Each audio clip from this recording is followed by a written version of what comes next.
Hi dears, നിങ്ങൾക്കായുള്ള ഇന്നത്തെ message. നിങ്ങളുടെ ഉള്ളിലുള്ള ആ ശബ്ദത്തെ വിശ്വസിക്കുക, സ്വയം വിശ്വസിക്കുക.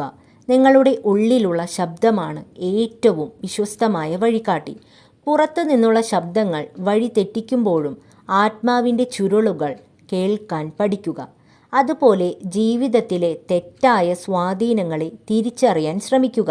സത്യത്തെ വളച്ചൊടിക്കുന്ന ബന്ധങ്ങളിൽ നിന്നും ഭ്രമങ്ങളിൽ നിന്നും മോചനം നേടുക. ഇത് ശുദ്ധീകരണത്തിൻ്റെ അനുഗ്രഹമാണെന്ന് മനസ്സിലാക്കുക. ഡിവൈൻ ഫെമിനൈനെ റെപ്രസെൻ്റ് ചെയ്യുന്ന കാർഡാണ് ഫീമെയിൽ എന്ന കാർഡ്. ഇത് അന്തർദൃഷ്ടി, പോഷണം, സൃഷ്ടി പ്രവർത്തനം, പ്രതിരോധ ശക്തി എന്നിവയെ റെപ്രസെൻ്റ് ചെയ്യുന്നു. കരുണയും കരുത്തും നിറഞ്ഞ അനുഗ്രഹത്തെക്കുറിച്ചാണ് ഫീമെയിൽ എന്ന കാർഡ് കൊണ്ട് ഉദ്ദേശിക്കുന്നത്. സ്ത്രീ ശക്തിയെ ആദരിക്കാനും ആ ശക്തിയെ ജീവിതത്തിൽ ഉൾക്കൊള്ളാനും തയ്യാറാവുക. അപ്പോൾ പറഞ്ഞു വന്നത്, നിങ്ങളുടെ ഉള്ളിലെ ജ്ഞാനത്തെ വിശ്വസിക്കൂ. സത്യത്തെ വളച്ചൊടിക്കുന്നതിൽ നിന്നും മോചനം നേടൂ. നിങ്ങളുടെ ജെൻഡർ എന്ത് തന്നെയായാലും, നിങ്ങളൊരു സ്ത്രീയായിരുന്നാലും പുരുഷനായിരുന്നാലും, നിങ്ങളുടെ ഉള്ളിലെ സ്ത്രീ ശക്തിയുടെ കരുണയും കരുത്തും ഉൾക്കൊള്ളൂ.